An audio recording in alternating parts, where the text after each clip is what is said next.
Settlements. MEC, thank you very much for making the time. So give us an update, first of all, how the situation is looking. Are all the people who are affected sheltered at the moment? Thanks for having me. Good morning to you and the viewers at home. The report we received from our Provincial Disaster Management Center is that all the people have been attended to. Both Ekurhuleni municipality and provincial government, working with other relief organizations, have been on the ground since day before yesterday and throughout the day yesterday.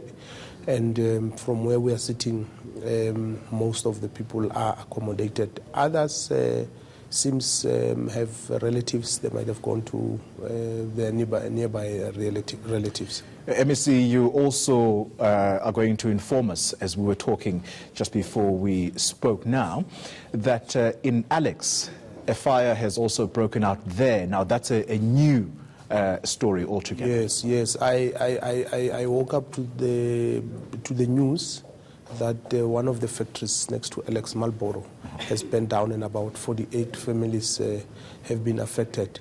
So we will be going there this morning around... Injuries, fatalities, none of that? None has been reported as yet, but I'll be going on site to check what is... MEC, it's obviously something not new to the Gauteng government. We remember the Alex situation some time ago.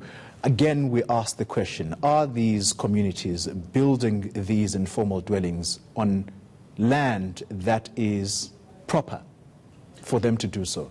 Unfortunately, most of these informal settlements are illegal. So some of them... Illegal, you say? Yes, most of them have illegally occupied land, unfortunately. And as a result, we are expected to provide services as government from the humanitarian point of view. And because we have also not dealt with this in an organized and decisive manner previously, we have seen informal settlements getting out of control in the province. So one of the things we're doing now is to preserve and protect the land that we own as government at all levels, to prevent people from coming into that land.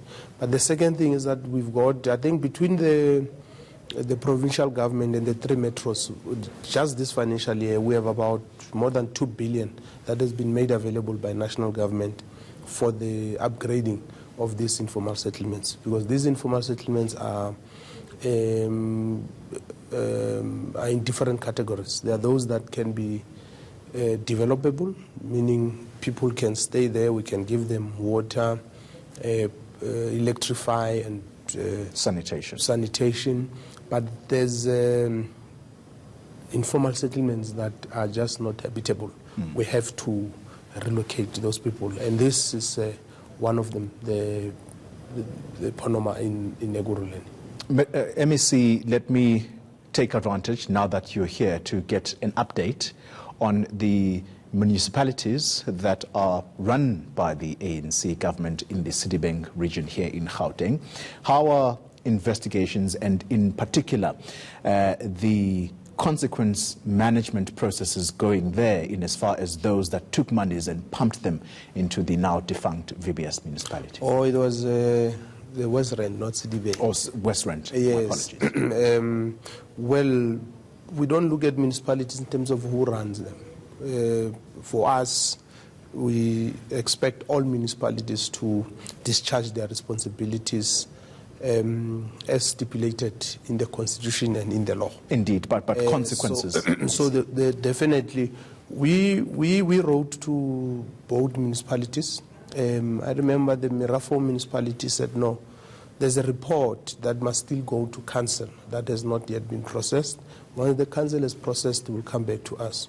We wrote to West Rand District because we were told that one of the implicated individuals had been shortlisted for a CFO position. So we wrote to them to want to understand what is the situation, because we will not want to find a situation where a person who has been implicated in a serious wrongdoing ends up being rewarded by the municipality.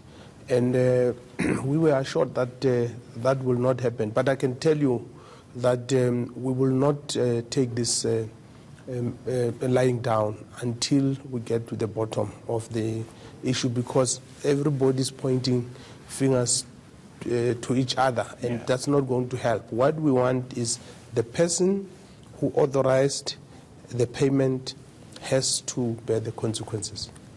MEC, thank you very much for giving us an update on that particular story and, of course, the situation unfolding in Ekurhuleni. And, of course, the latest now is that Alex has also been affected by a fire. That was Gauteng Human Settlements MEC Lebogang Maile.